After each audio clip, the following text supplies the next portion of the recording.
Good evening বন্ধুরা, আমি আবারও চলে এলাম নতুন একটা রেসিপির সঙ্গে। আমি আশা, আমার চ্যানেল ক্রিয়েশন অফ আশাতে আপনাদের সকলকে স্বাগতম।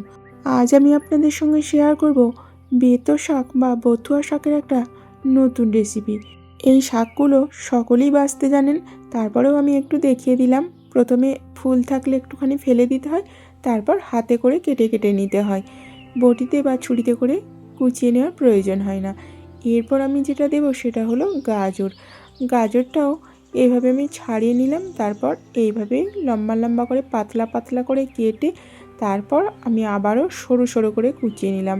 ঠিক এই রকম সরু সরু করে যেভাবে আলু ভাজার জন্য কুচোনো হয় ঠিক সেই রকম করে কুচিয়ে নিলাম। তো এখন এগুলো পরিষ্কার করে ধুয়ে নেব।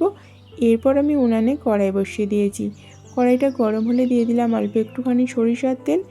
এরপর শাকগুলো দিয়ে দিলাম। তারপর এখন আমি শাকগুলো নাড়াচাড়া করতে থাকবো অনবরত। শাকের পরিমাণটা নাড়াচাড়া করতে করতে যখন কমে আসবে তখন আমি দিয়ে দেবো অল্প পরিমাণে লবণ। প্রথমের দিকে লবণটা দিয়ে দিলে তাহলে শাক থেকে অনেক জল বেরোতো, এরপর আন্দাজটাও ঠিকমতো হতো না, কারণ পরিমাণটা তখন বেশি থাকে। তাই পরিমাণটা কমে গেলেই লবণটা ঠিকঠাক আন্দাজ করে দেওয়া যায়। তো লবণটা দেওয়ার পর আমি আবারও নাড়াচাড়া করতে থাকবো যতক্ষণ পর্যন্ত না জল শুকিয়ে যায়, কড়া থেকে শাকগুলো ছেড়ে ছেড়ে আসে, ভাজা ভাজা হয়ে যায়। দেখুন এইভাবে নাড়াচাড়া করতে হবে অনবরত, একদমই থামা চলবে না, কারণ যদি কড়াইতে লেগে যায় তখন আবার শাকটা তিতা হয়ে যাবে। সেই কারণে অনবরত নাড়াচাড়া করতেই থাকতে হবে। তো দেখুন নাড়াচাড়া করে এইভাবে শাকগুলো একদম ঝরঝরে শুকনো হয়ে গেছে। এখন আমি তুলে নিচ্ছি শাকগুলো। এরপর কড়াইটা পরিষ্কার করে আবারও বসিয়ে দিয়েছি উনানে।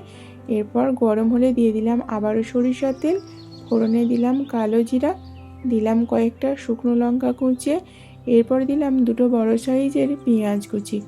অল্প একটুখানি নাড়াচাড়া করে এখন আমি দিয়ে দেব ছোট ছোট করে কেটে রাখা আলু। এই আলুগুলো কাটা আপনাদের দেখানো হয়নি। এরপর দিয়ে দিলাম গাজর। এখন দিচ্ছি অল্প একটুখানি হলুদ গুঁড়ো, এরপর দিলাম লবণ আর হলুদ দেওয়ার পর অল্প কিছুক্ষণ নাড়াচাড়া করব, কারণ লবণ আর হলুদ পুরো সবজিটার মধ্যে মিক্স হতে হবে। নাড়াচাড়া করে মিক্স করে দেওয়ার পর এখন আমি ঢেকে দিলাম। 2-3 মিনিট অন্তর অন্তর এইভাবে ঢাকা চাপা করে করে ভাজতে হবে, তাহলে আলু আর গাজরটা ভাজার সঙ্গে সঙ্গে সিদ্ধও হয়ে যাবে। দেখুন হালকা করে নাড়াচাড়া করছি, আবারও ঢেকে দিচ্ছি। 2-3 মিনিট অন্তর অন্তরে খুলে দেখতে হবে, তা না হলে আবার পুড়েও যেতে পারে। সব দিকের সাবধানতা অবলম্বন করে রান্নাটা এগিয়ে নিয়ে যেতে হবে। চলুন দেখুন, এবার দেখিয়ে বোঝা যাচ্ছে অনেকটাই ভাজা ভাজা হয়ে এসেছে। তো এখন আমি কনফার্ম হয়ে নিলাম যে আলু বা গাজরগুলো সিদ্ধ হয়েছে কিনা। এরপর আমি আগে থেকে ভেজে রাখা শাকগুলো অ্যাড করে দেব। তারপর আমি আবারও কিছুক্ষণ নাড়াচাড়া করে সমস্ত শাক আর সবজি মিক্স করে নেব, সঙ্গে ঝরঝরেও করে নেব। এটা এমন একটা শাক শুধুমাত্র এই সময় মানে শীতকালেই পাওয়া যায়, আর এই শাকটা খেতে ভালোবাসে না এমন মানুষ মনে হয় নেই। এই শাকটা এই কারণেই সবার বেশি ভালো লাগে, কারণ এটা মুখের রুচি ফেরাতে সহায়তা করে। আর একটা বিশেষ গুণ হচ্ছে এটি হজমের সহায়ক। আর এইভাবে গাজর দিয়ে রান্না করলে সেটার পুষ্টিগুণ তো আরও অধিক পরিমাণে বেড়ে যায়। তো চলুন, শাক আলু গাজর সব ঝরঝরে করে ভাজা হয়ে গেছে। এখন আমি দিয়ে দিলাম অল্প একটুখানি চিনি। আমরা যে সমস্ত রেসিপিতে কুমড়ো বা গাজর ইউজ করে থাকি সেইগুলোতেই আমরা অল্প একটুখানি চিনিও ইউজ করি, কারণ গাজর বা কুমড়োর যে স্বাদ সেটা হলো মিষ্টি, আর সেটা আরেকটু এনহ্যান্স করার জন্য আমরা চিনিটা ইউজ করে থাকি। তো বন্ধুরা, রেসিপিটা আমার কমপ্লিট। আপনাদের কেমন লাগলো অবশ্যই কমেন্ট করবেন। আর যদি ভালো লেগে থাকে তাহলে রেসিপিটা ফলো করে অবশ্যই একদিন বাড়িতে বানিয়ে নেবেন।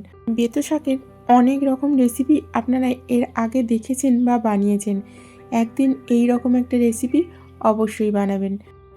কম উপকরণে কম মশলায় তৈরি অনবদ্য একটা রেসিপি, ছোট বড় সকলে মিলে নিশ্চিন্তে নির্দ্বিধায় উপভোগ করবেন। অবশেষে বলবো সুস্থ থাকবেন, ভালো থাকবেন। বন্ধুরা, আজ তাহলে আসি। আবারও দেখা হচ্ছে পরবর্তী ভিডিওতে নতুন একটা রেসিপির সঙ্গে।